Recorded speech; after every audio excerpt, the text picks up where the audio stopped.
At the Scottsdale City Council Candidate Forum on July 20th, the pro-development candidates, Stratton, Ishac, and Zubia, all praised the Greenbelt 88 project as an example of a great development, and they all support it.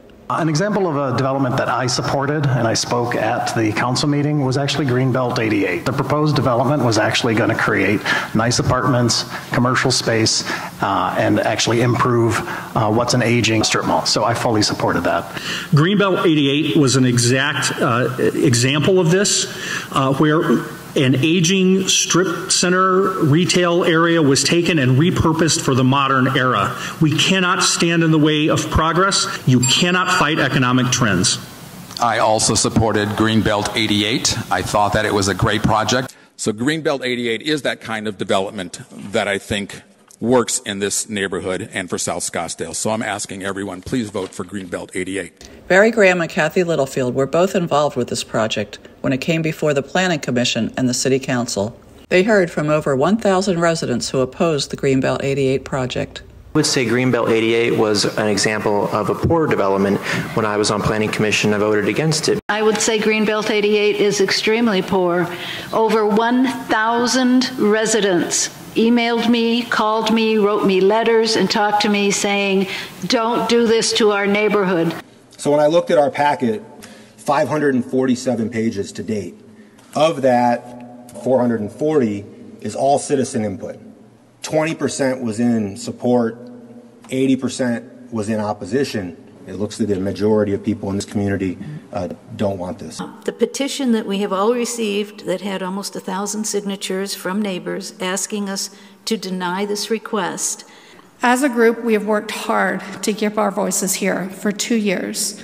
We are still here. We are still asking you to support us and vote no on the PUD. Our neighborhood has been here for 2 years trying to speak out. I'm trying one last time to be heard by the people that I voted for. This is not residential being used to support the stores, restaurants, or other community use areas. It's a swindler trying to maximize profit. We were told in the last election that this council would listen to the people, and it's time to prove that. Vote no on the Greenbelt 88. The people that live in the area, if they don't get a say, I don't know who does get a say. They're here because they care about their neighborhood. Planning Commissioner Serena says residents need to be heard by our leaders. We've got citizens that submitted 500 pages of comments, and we sit up here and question maybe they don't live in the neighborhood. If I had $1 for every time I've been on this commission where I've gotten a comment from a development attorney, someone that supports a development, or the developer that bashes the neighborhood or bashes the people in it as not being smart enough, not understanding, maybe just not getting it because we know better, we need to do better. Because the council appointed us, a majority appointed each one of us to be leaders in this community. Quality development is, it's simple. It's when the development reflects our city's character and it has support from the residents. Is there any doubt that if these three pro-development candidates, Stratton, Ishac, and Zubia, are elected, they will take the developer's side over the residents every time? This video shows a stark contrast between the candidates.